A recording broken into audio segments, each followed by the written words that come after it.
прекратили забастовку. Это все неправда. Мы не прекращали забастовку, мы вас не бросали. Нам сегодня рассказывали о том,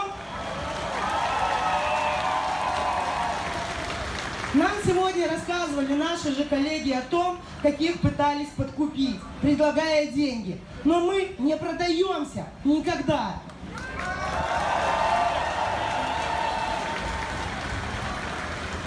Нас сейчас пытаются отправить за свой счет, нас пытаются отправить в отпуска, нас пытаются сбросить всех бастующих на один объект, забрать оттуда линейных работников, то бишь прорабов, мастеров, которые подходят к нам и говорят: народ, мы с вами, но мы не можем, мы боимся за свои места. Извините меня, сколько бы вы ни получали, народ не продается. И если вы с нами, так выйдите с нами на забастовку.